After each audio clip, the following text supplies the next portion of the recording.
Yes guys, what's up? So she's laughing at me because I'm doing a video, but anyway, right, a video on Froch and Triple G Gennady Golovkin.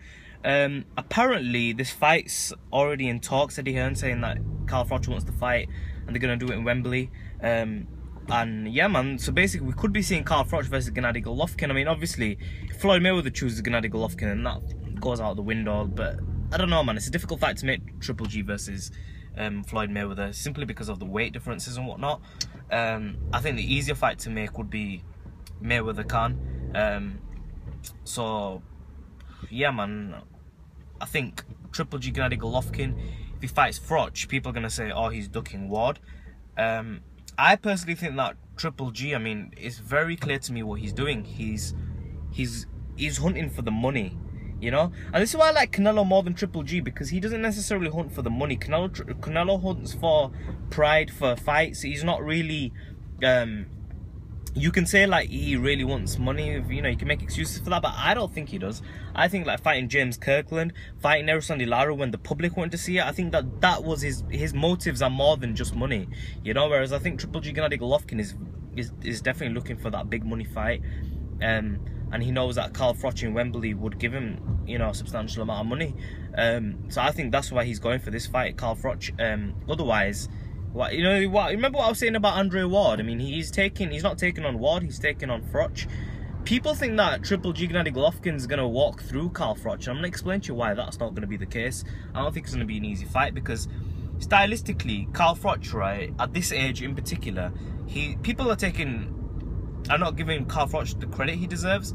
And here on Be Real TV, what I'm going to do is I'm going to give him the credit, because although, right, I disagree with a lot of stuff Froch says, and you know, a lot of stuff is out there with what he says. You know, it's a bit crazy what he comes out with sometimes, especially Muhammad Ali comments. You know what I mean? It's ridiculous. But I'm gonna give him credit where it's due, because in my opinion, I think Froch is, I think he's got heart.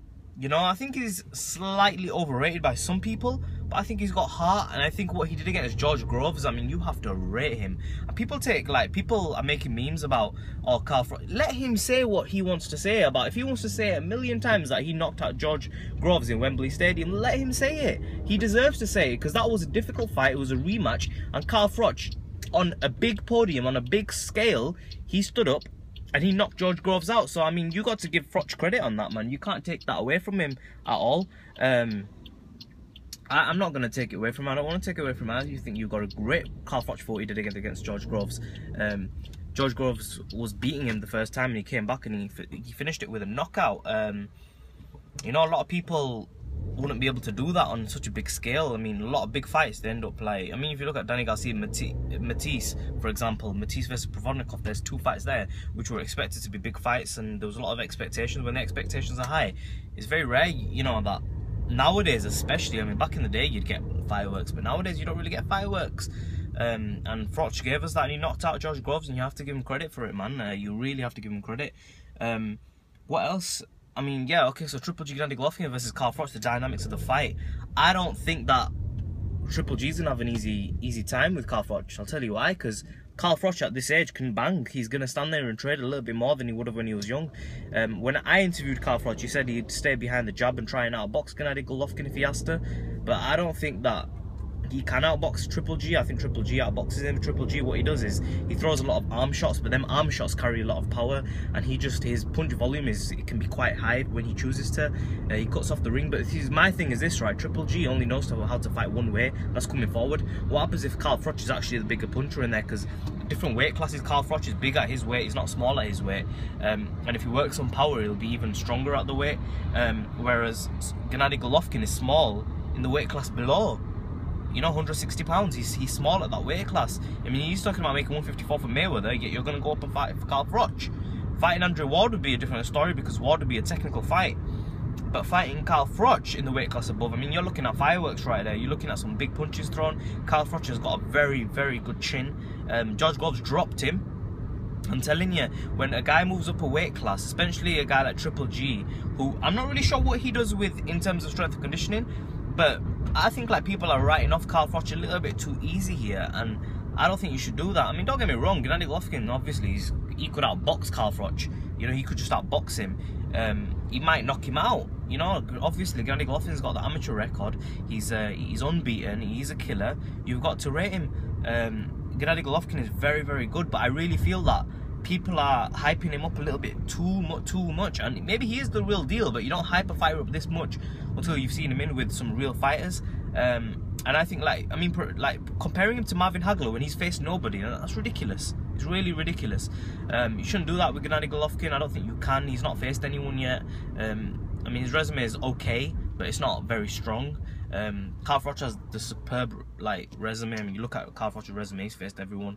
You can't take nothing away from Froch, like, in terms of that. He has faced everyone in his time that he's been around.